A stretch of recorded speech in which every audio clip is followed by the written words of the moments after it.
दिन के बाद हमारे श्री राम का राज्याभिषेक शुभ घड़ी में होने वाला है। सारी प्रजा को निमंत्रण है कि इस पावन अवसर पर उपस्थित रहे। सुनो सुनो सुनो। पूरा नगर पल के बिछाए आपका इंतजार कर रहा है। सभी के मुख पर आपका ही नाम, आप ही के द्वारा स्थापित होने वाले सुराज्य की बात है। और महर्षि मुग्दल ने भी तो यही कहा कि इस समस्त राष्ट्र में सुराज्य आप ही स्थापित करेंगे। किंतु ये सुराज्य है क्या? माना कि वानर हूं, लेकिन किष्किंधा का राजा भी तो हूं। कल उठ के ये सारा भार अंगद को ही तो संभालना है मेरे बाद। जानना चाहता कि सुराज्य है क्या? अर्थ बताइए प्रभु। हाँ प्रभु, अर्थ बताइए।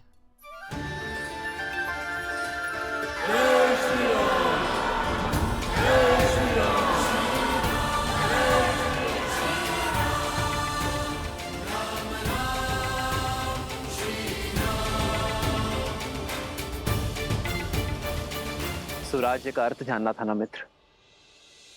सुख, समृद्धि, रक्षण और न्याय, ये सुराज्य के लिए आवश्यक है। सुराज्य का अर्थ आपके सामने है मित्र।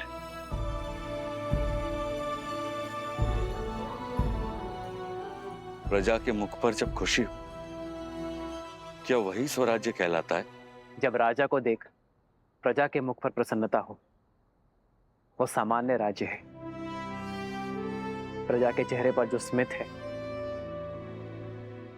वो एक सुखद बदलाव और समृद्ध भविष्य की अपेक्षा है। प्रजा को आशा होती है कि राजा उनके दुख सुनेगा, उनकी पीड़ा हरेगा। पर सुराज्य वो जब प्रजा को देख राजा के मुख पर प्रसन्नता हो, राजा को संतुष्टि हो कि वो अपनी प्रजा की अपेक्षाओं को पूर्ण कर पाया है। जब राजा को यह विश्वास हो कि वो अपनी प्रजा के जीवन में बदलाव लाने में सक्षम है, वो है सुराज्य। प्रजा को देख एक राजा तब मुस्कुराता है जब वो जानता है कि ना राजा के मन में कोई प्रश्न है, ना ग्लानि है, ना पीड़ा है, और ना ही उसके प्रजा के मन में।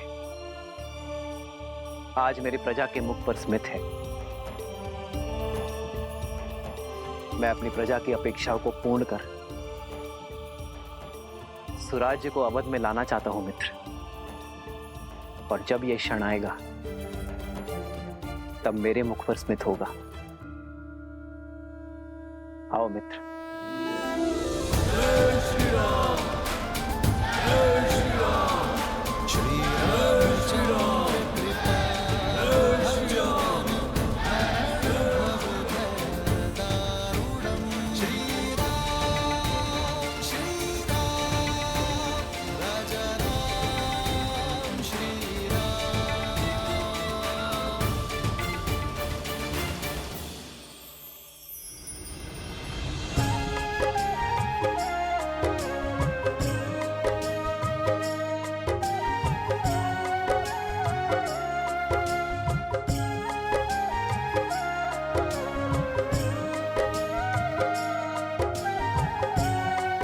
सीता दीदी, हमारे पग को कष्ट ना हो, इसलिए ये सारा प्रयास हनुमान जी हमारे लिए कर रहे हैं। किंतु हमें ये सब भा नहीं रहा। हनुमान केवल हमारे लिए नहीं कर रहा है श्रुतकीर्ति, हमारे पीछे हमारी प्रजा की स्त्रियां भी है। उन्हें कष्ट ना हो, ये उसका उद्देश्य है। हाँ दीदी, पर ये सब केवल हमारे कारण ही हो रहा है ना? हाँ, ये आरंभ है और इसे रोज का नियम बनाना होगा। प्रातः की शुरुआत कहीं ना कहीं से तो होगी ना। स्वच्छता केवल धूल कंकड़ का निवारण नहीं करती, एक स्वस्थ जीवन की नींव भी रखती है। जब राज्य के लोग स्वस्थ होंगे, तो हमारा राज्य भी स्वस्थ होगा।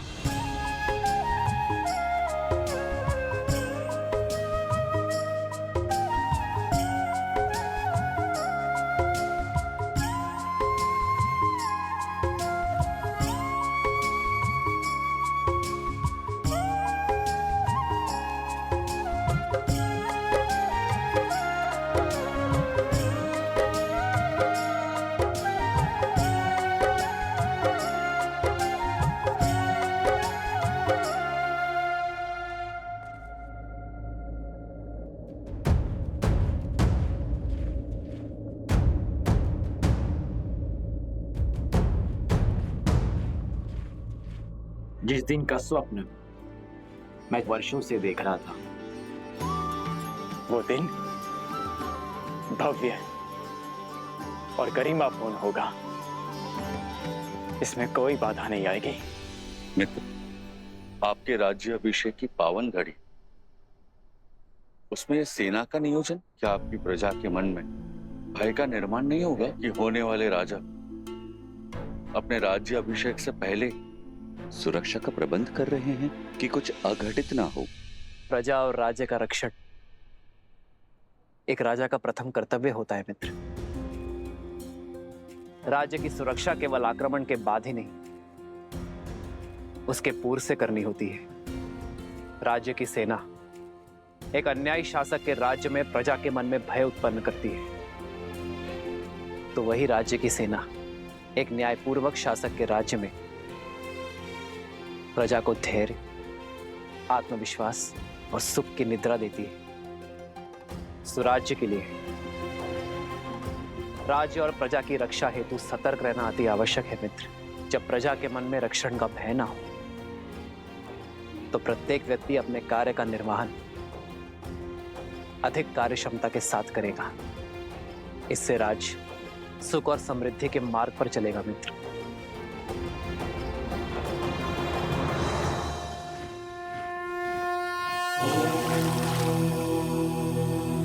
शांति शांति शांति।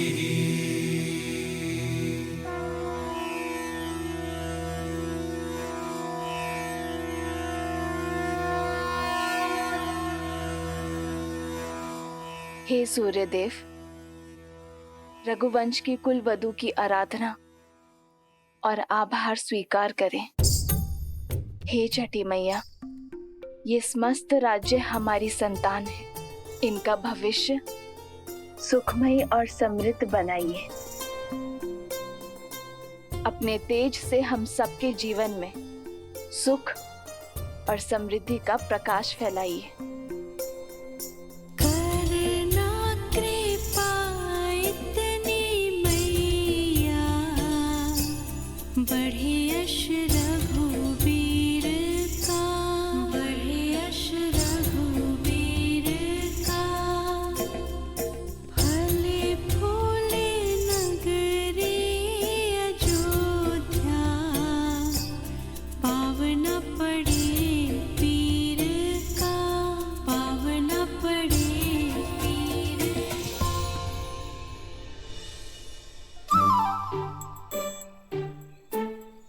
कौन है ये उद्दंडी?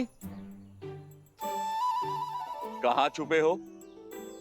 बाहर निकलो।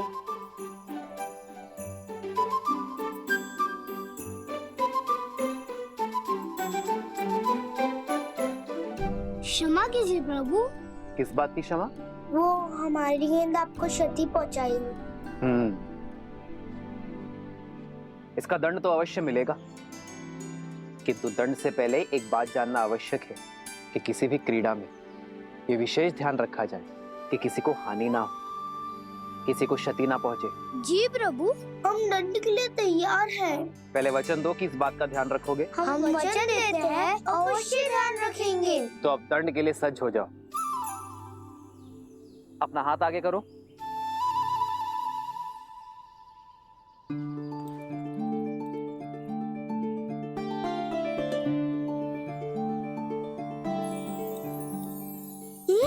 हमारे लिए? हाँ, तुम्हारी प्रामाणिकता के लिए तुम दोनों छुपकर भाग भी सकते थे, परंतु तुम बुलाने पर आए, अपनी भूल स्वीकार कर दंड का सामना ही किया। यही प्रामाणिकता जीवन भर बनाए रखना। चलो अब एक और खेल खेलते हैं। ये देखते हैं कि तुम सब में सबसे वेग से कौन दौड़ता है। भागो।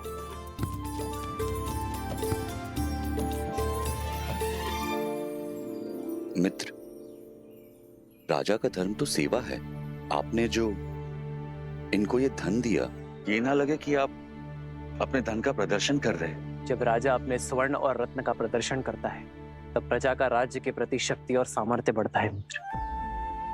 एक राजा के लिए रत्न प्रदर्शन जितना आवश्यक है, उतना ही घातक धन का मोह है।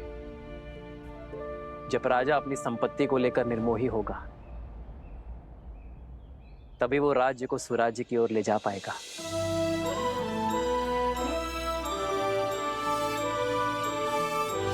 राजा की संपत्ति पर प्रजा का गर्व और राजा के लिए भार हो, यही स्वराज्य का सार है।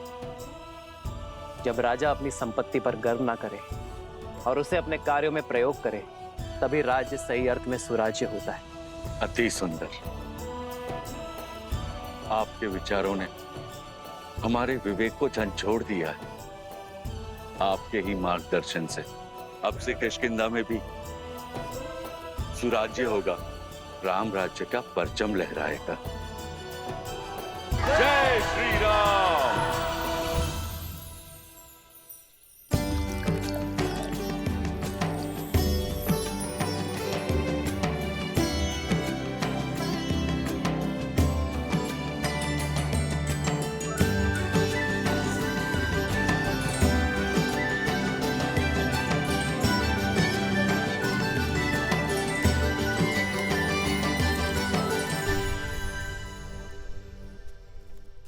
अपराधी हो तुम सब। कैसा अपराध? क्या अपराध किया है हमने? अद्भुत। पहले चोरी, ऊपर से सीना चोरी। पहले हमारे जीविका के साधन की चोरी की इन ब्राह्मणों ने, और अब तुम वैद्य हो। तुम मेरी पत्नी के उपचार और चिकित्सा के लिए मुझसे धन मांग रहे हो, उसके प्राण बचाने के बजाय। मैं ब्राह्मण हूँ, चोरी जैसा शब्द मैं सोच भी नहीं सकता। और ये लकड़ियां यज्ञ के लिए है। ये मेरी जीविका और मेरा धर्म है। हाँ, और औषधियां मेरी जीविका है। यदि मैं अपनी औषधियां बिना मोल के दे दूं, तो मेरा परिवार कैसे चलेगा? मित्र, ये तीनों ही अपनी जगह सही। अब इसका क्या उपाय है? स्वराज्य का चौथा स्तंभ, न्याय। आओ मित्र। प्रभु, प्रणाम प्रभु। क्या हुआ? ये कोलाहल क्यों है अयोध्या में? कोई बात नहीं रघुनंदन, हम तो बस ऐसे। प्रजा का राजा से समस्या छुपाना राजा की हार और राज्य के पतन का सूचक है। निसंकोच कहिए। प्रभु, पूरे दिन सूर्य के ताप में जलकर गिरी हुई लकड़ियां एकत्रित की थी, परंतु बीच में हमारी कुल्हाड़ी टूट गई। हमने लकड़ियां सूखने के लिए छोड़ दी थी, सोचा इन्हें बेचकर पुनः अपना कार्य प्रारंभ करेंगे। किंतु इन ब्राह्मणों ने हमारी लकड़ियों का उपयोग यज्ञ में कर लिया। प्रभु, शास्त्रों के अनुसार स्वयं गिरी हुई लकड़ियों का उपयोग केवल यज्ञ में ही किया जाता है। अब आप ही बताइए, शास्त्र नीति का पालन करके हमने क्या अपराध किया है, पाप किया है? यहाँ किष्किंधा के राजा मेरे मित्र वानर राज सुग्रीव उपस्थित है। क्यों ना वो इस समस्या का हल बताए।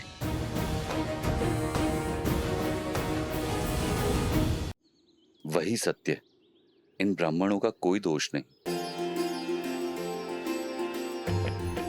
ना आप असत्य कह रहे हैं, ना आपने कोई अपराध किया है, ना हमारे वैद्यराज का कहना गलत है। प्रभु, अगर कोई गलत नहीं है तो ये कलेश क्यों? इसका समाधान क्या है प्रभु? शास्त्रों के अनुसार यज्ञ में स्वयं गिरी लकड़ियों का ही उपयोग करने का निर्देश है, इसलिए ब्राह्मण निर्दोष है। किंतु ब्राह्मणों के लिए न्याय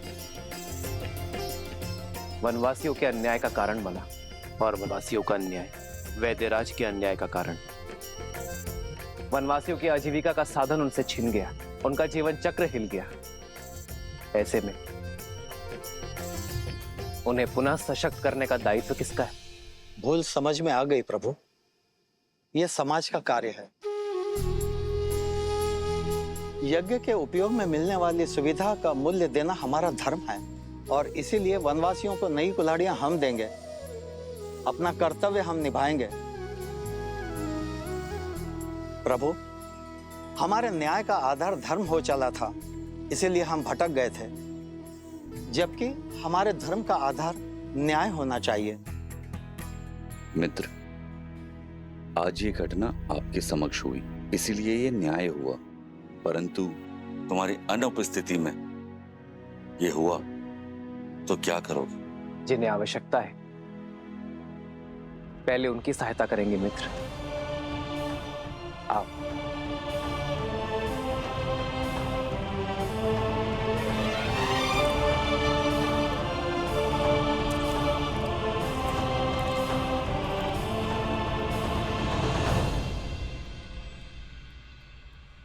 प्रभु। प्रणाम वैद्य जी, क्या मैं आपकी कुछ सहायता कर सकता हूँ? श्री राम श्री राम श्री राम श्री राम श्री रामचंद्र कृपालु भजो मन हरण भव भय दारुणं नव कंज लोचन कंज मुख कर कंज पद कंजारुणम्।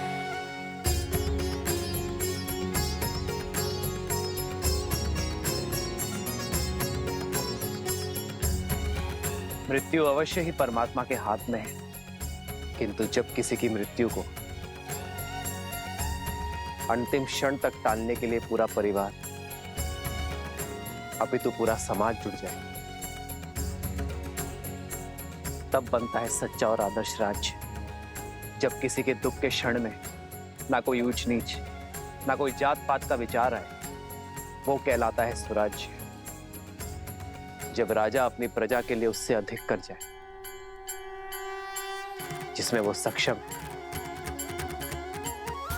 तब बनता है स्वराज्य।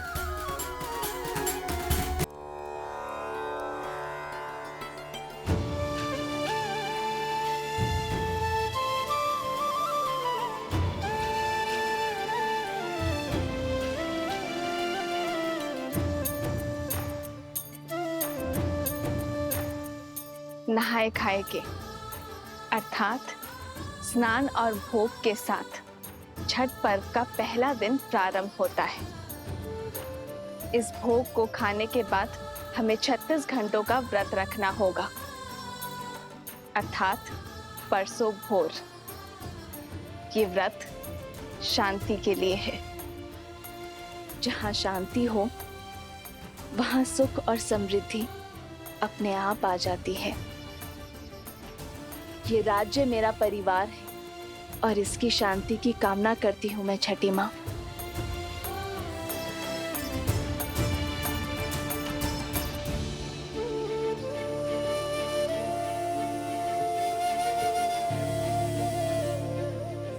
वहां प्रभु श्री राम और यहाँ माता सीता संसार को जीवन जीने का पाठ सिखा रहे हैं।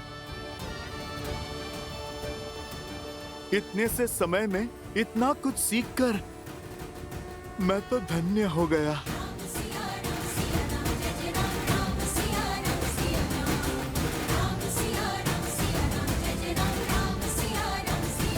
स्वराज्य के लिए राज्य कार्यभार का सही होना आवश्यक है, और राज्य कार्यभार समाज व्यवस्था पर चलता है। जीव, अन्न, पानी और आरोग्य ये किसी भी व्यवस्था के मूल आधार है। यदि रोजगार नहीं होगा तो जीविका नहीं होगी, ना कोई अन्न खरीद पाएगा और ना ही कोई रोगी अपना उपचार करवा पाएगा। हमें रोजगार के निर्माण का ये चक्र शुरू करना होगा मित्र। वही राजा को अन्न और जल, इन मूलभूत आवश्यकताओं का संचय और निर्माण करना होगा। एक राजा को आपातकालीन के लिए अन्न का संचय करना होगा, किसानों के लिए जल संचय की सामग्री का निर्माण करना होगा। और रही बात आरोग्य की, तो अपने राज्य में स्वच्छता की नींव रखना,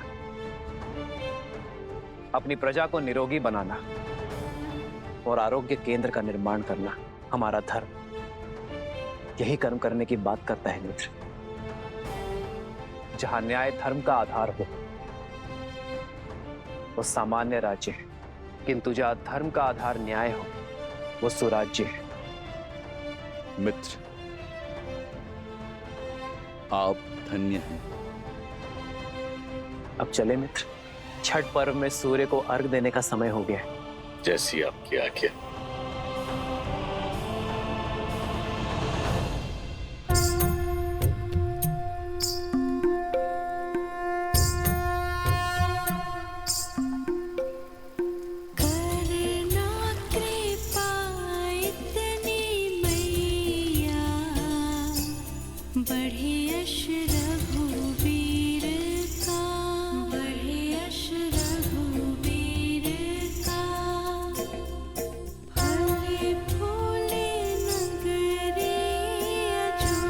मेरे श्री राम सदा सदा के लिए अयोध्या के होने जा रहे हैं। राज्याभिषेक के इस शुभ दिन पर उन्हें आशीर्वाद दीजिएगा छठी मैया।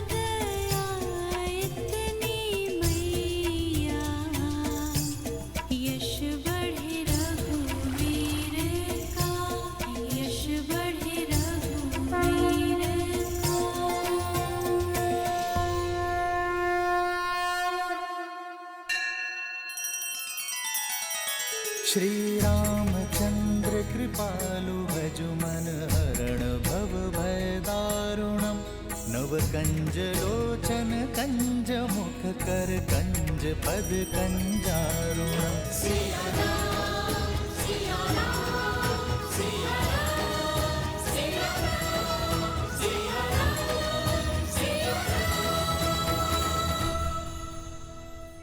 आओ राम,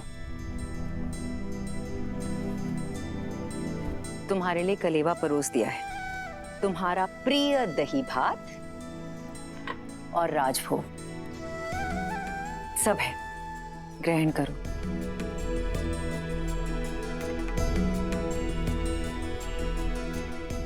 माँ, सीता का है, भोर की पूजा समाप्त नहीं हुई। रघुकुल की चारों पुत्र वधु भोर से ही तट पे हैं। महर्षि मुद्गल के कहे अनुसार छठी मैया की पूजा कर रही हैं।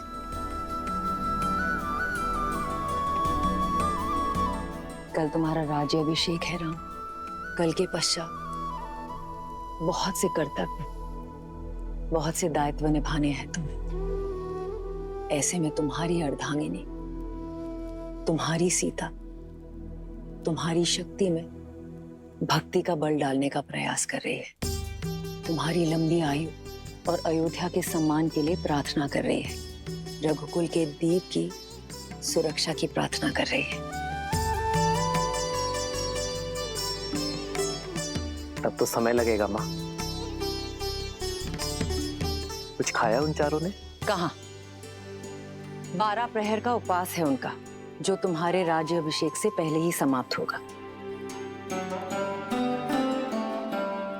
परिवार में पुरुष चाहे सफलता के जिस भी शिखर पर पहुंच जाए, उसका आधार, उसकी धरा एक स्त्री ही होती है। और मां, घर की उन्नति में पति पत्नी दोनों ही भागी होते हैं ना, तो व्रत केवल स्त्री ही क्यों रखे? मैं भी सीता के लिए व्रत रखूंगा। राम सिया राम सिया राम सिया राम, राम सिया राम सिया राम। और मेरा ये व्रत सीता के प्रति मेरे प्रेम और सम्मान का प्रतीक होगा। हाँ, मेरा राम जितना प्यारा पुत्र है, उतना ही उत्तरदायी पति भी है। राम सिया राम सिया राम सिया राम, राम सिया राम सिया राम। प्रणाम ऋषिवर। कल सुबह सूर्य की पहली किरण के साथ ही श्री राम का राज्याभिषेक होगा और श्री राम जैसा धर्मात्मा राजा पाकर ये धरा धन्य हो जाएगी।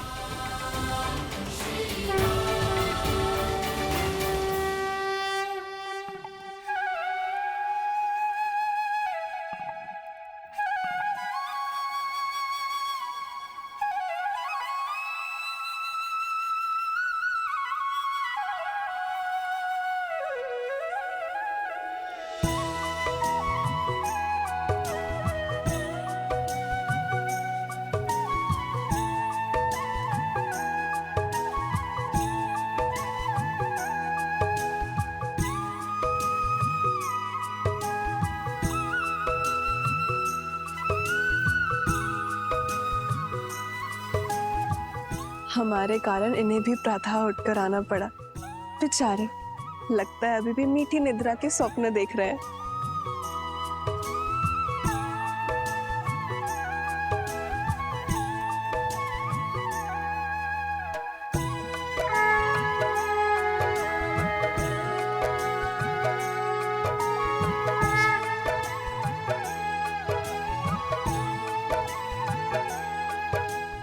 तो छठी माँ की पूजा हम अपने बच्चों के लिए रखते हैं ताकि उनका जीवन सरल हो और कोई परेशानी ना हो।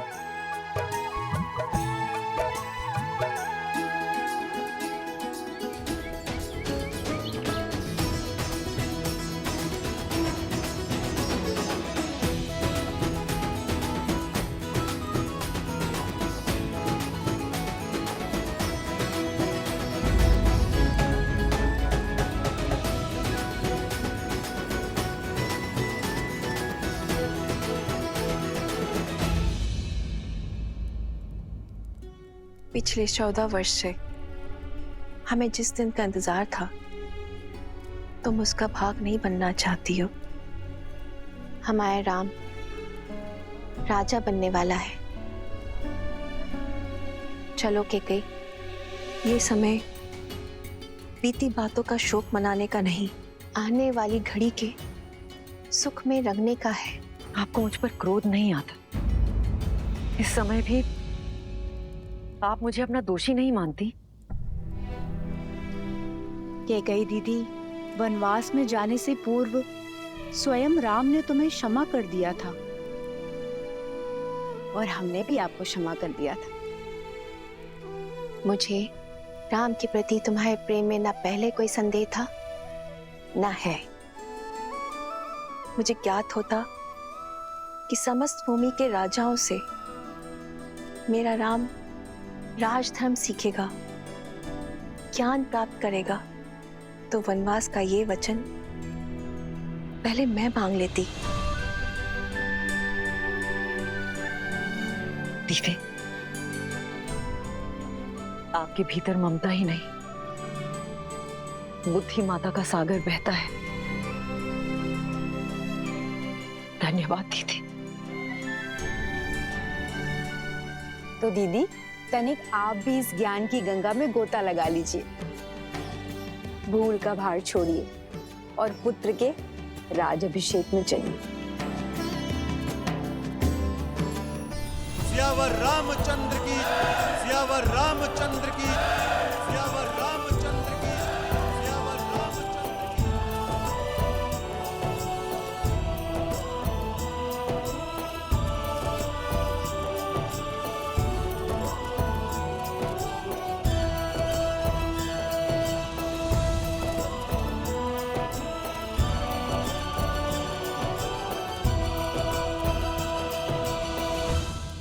सियावर रामचंद्र की, सियावर रामचंद्र की, सियावर रामचंद्र की, सियावर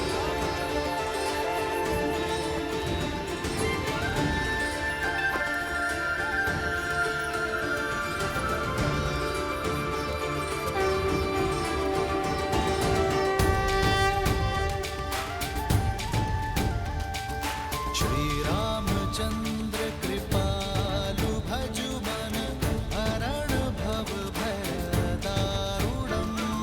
श्री रामचंद्र कृपालु भजु मन हरण भव भय दारुणम्। नव कंज लोचन कंज मुख कर कंज पद कंजारुणम्। और हम राजगुरु वशिष्ठ के आने तक अयोध्या को तनिक और प्रतीक्षा करनी होगी। तब तक आप माताओं का आशीर्वाद ले लीजिए। आइए। अमित छवि नव नीला नीरज सुंदरम। पटपीत मानहु तड़ित रुचि सुचि नौमि जनक सुतावरम। श्री राम श्री राम, राम राम श्री राम, श्री राम श्री राम, राजा राम श्री राम।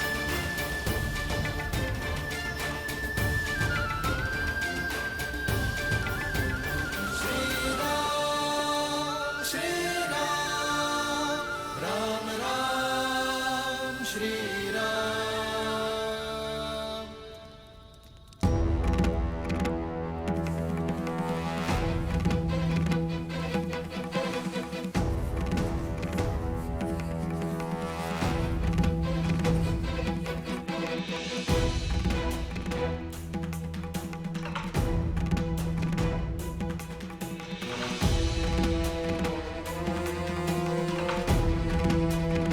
महर्षि पराशर, नक्षत्रों से उलझने के लिए अभी बहुत समय है।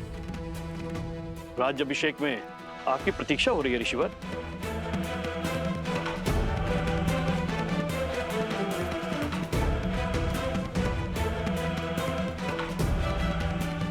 आप इतने गंभीर क्यों हैं ऋषिवर? क्योंकि ग्रहों के संकेत ठीक नहीं है। जब किसी के भाग्य में राहु की छाया पड़ जाती है तो असुरी माया कोई ना कोई कष्ट जरूर देके जाती है। मुझे राम पर विश्वास है। यदि भाग्य में संघर्षों का भंवर है तो वो भी स्वीकार है, और मुझे विश्वास है कि अयोध्या के नए राजा इस भंवर से भी अवश्य पार होंगे। एक राजा के जीवन का संघर्ष उसकी संपूर्ण प्रजा को भोगना पड़ता है। इस राज्याभिषेक के समय की कुंडली में ये स्पष्ट है कि एक महाअसुरी शक्ति अयोध्या में प्रवेश करने वाली है।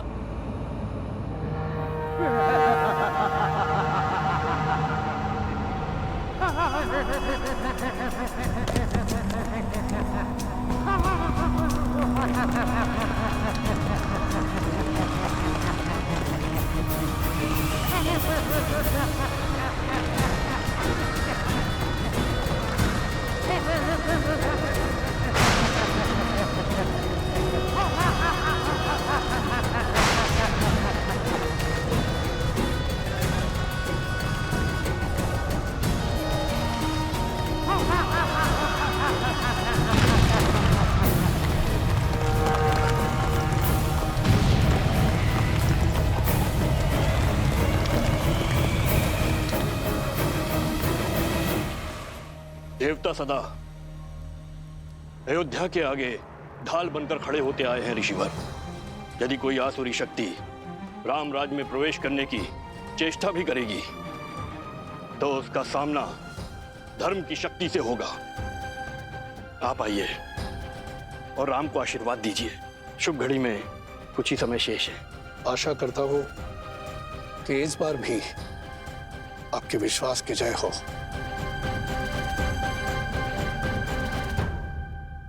आइए, चलिए।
अरे श्रद्धा चलो, आज अभिषेक का समय हो गया है।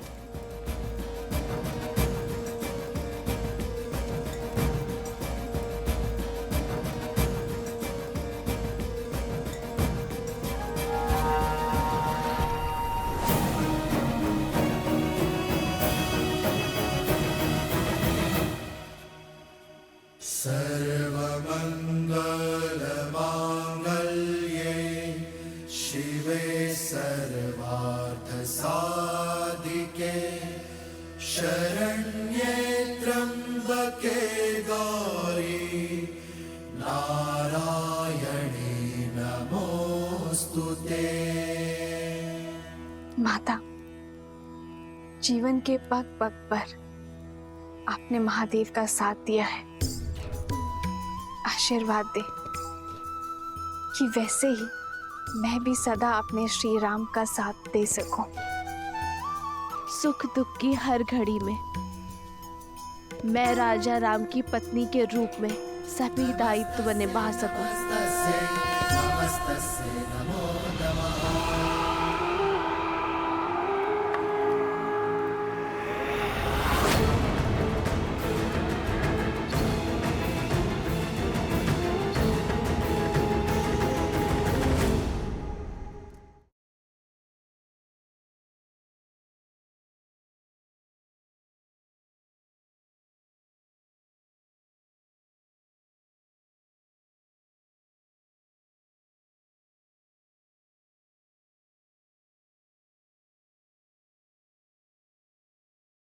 माता, जीवन के पग पग पर आपने महादेव का साथ दिया है कि वैसे ही मैं भी सदा अपने श्री राम का साथ दे सकूं। सुख दुख की हर घड़ी में राजा राम के दायित्व को निभा सकूं। पौराणिक कथा के अनुसार छठ पूजा सबसे पहले माता सीता ने दिवाली के 6 दिन बाद श्री राम के राज्याभिषेक की पूर्व संध्या पर की थी।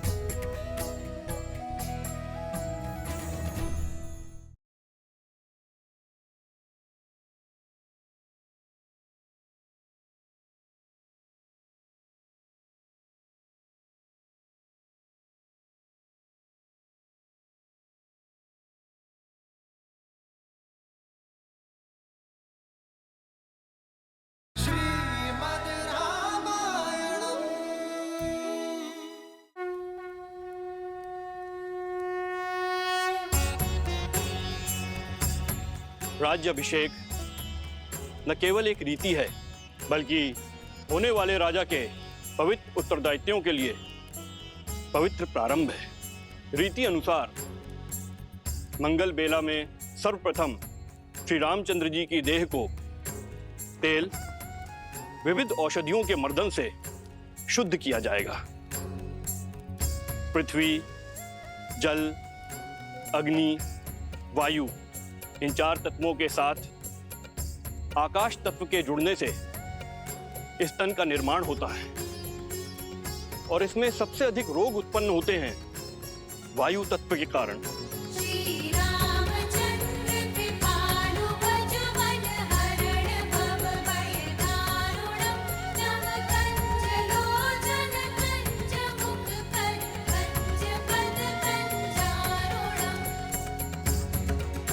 वायु न केवल चलने या कार्य करने की शक्ति है, बल्कि मन में उत्पन्न होने वाले विचारों की अभिव्यक्ति भी है।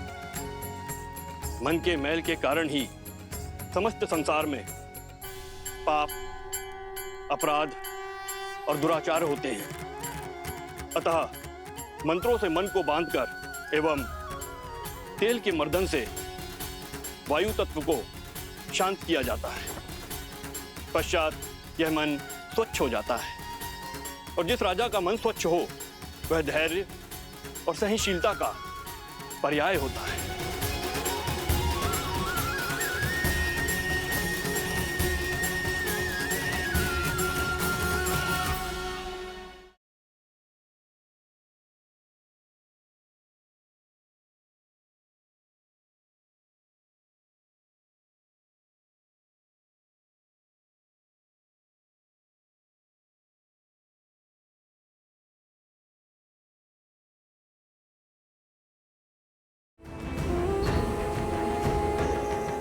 क्या हुआ उर्मिला? दीदी, आपको ये ध्वनि नहीं सुनाई दे रही? कैसी ध्वनि? मुझे तो कुछ सुनाई नहीं दे रहा है।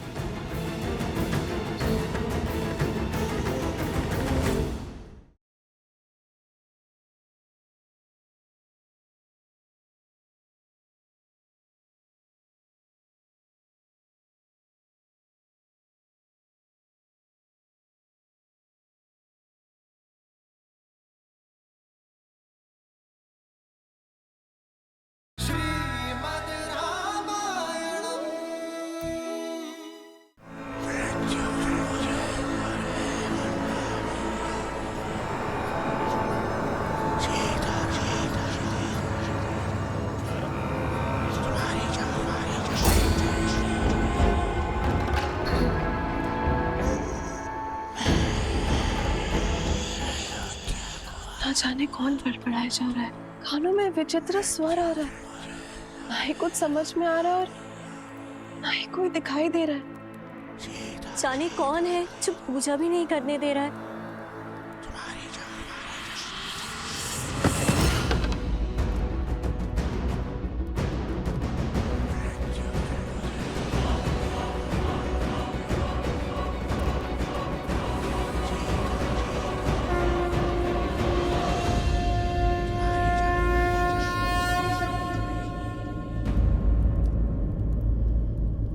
क्या हुआ उर्मिला, इतनी विचलित क्यों हो तुम? दीदी आपको ये ध्वनि नहीं सुनाई दे रही? कैसी ध्वनि? मुझे तो कुछ सुनाई नहीं दे रहा है।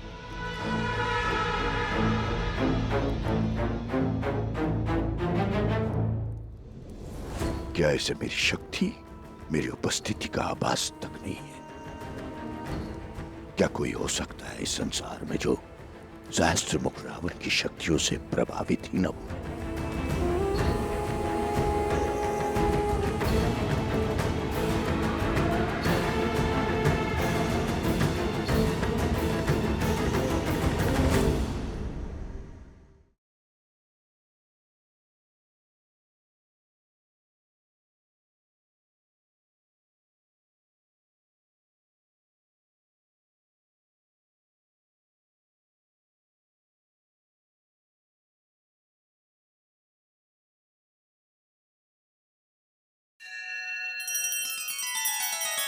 श्री रामचंद्र कृपालु भजु मन हरण भव भय दारुणम नव कंज लोचन कंज मुख कर कंज पद कंजारुणम। सिया राम सिया राम सिया राम सिया राम सिया राम सिया राम।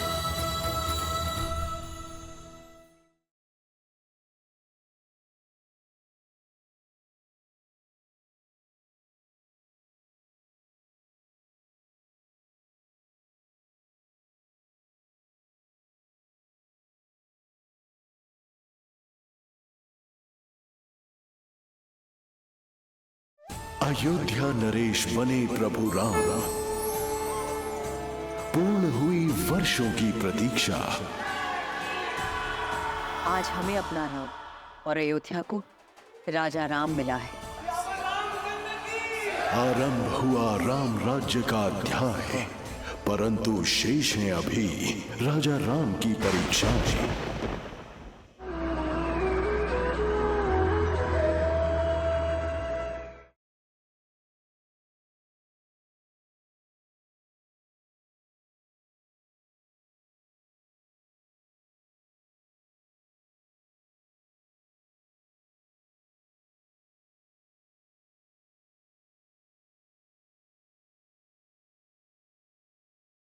अयोध्या नरेश बने प्रभु राम,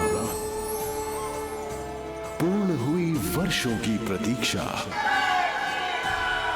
आज हमें अपना राम और अयोध्या को राजा राम मिला है। आरंभ हुआ राम राज्य का अध्याय, परंतु शेष है अभी राजा राम की परीक्षाएं।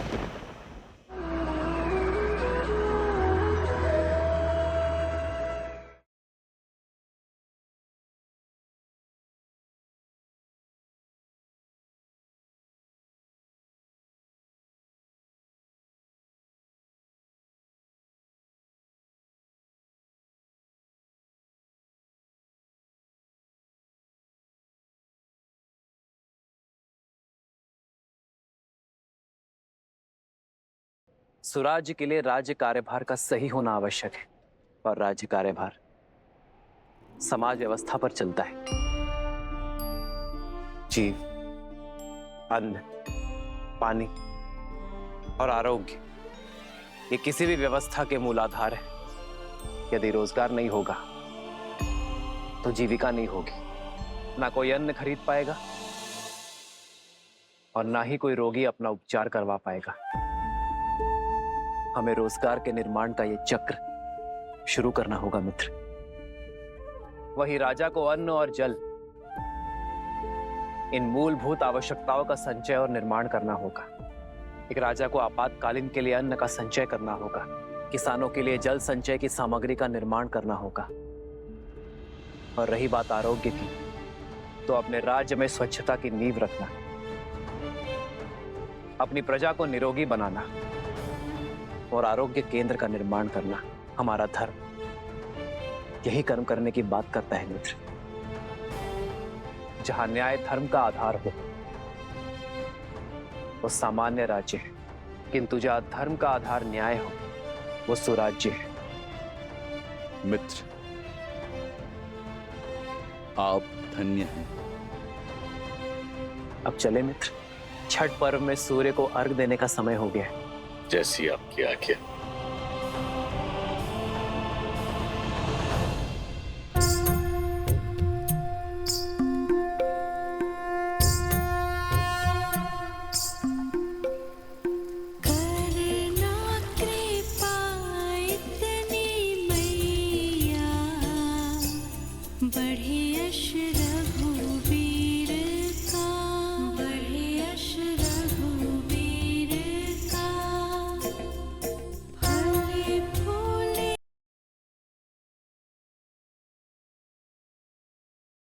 माता, जीवन के पग पग पर आपने महादेव का साथ दिया है कि वैसे ही मैं भी सदा अपने श्री राम का साथ दे सकूं, सुख दुख की हर घड़ी में राजा राम के दायित्व को निभा सकूं।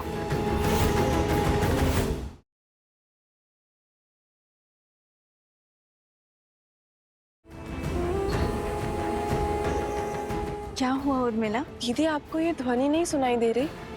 कैसी ध्वनि? मुझे तो कुछ सुनाई नहीं दे रहा है।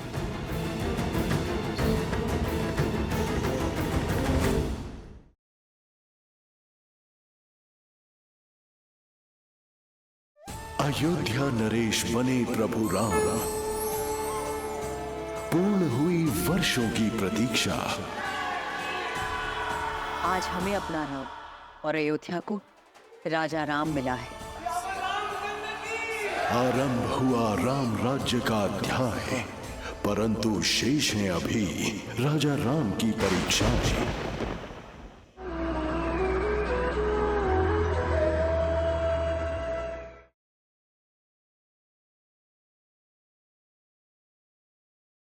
अयोध्या नरेश बने प्रभु राम, पूर्ण हुई वर्षों की प्रतीक्षा। आज हमें अपना राम और अयोध्या को राजा राम मिला है। आरंभ हुआ राम राज्य का अध्याय, परंतु शेष है अभी राजा राम की परीक्षाएं।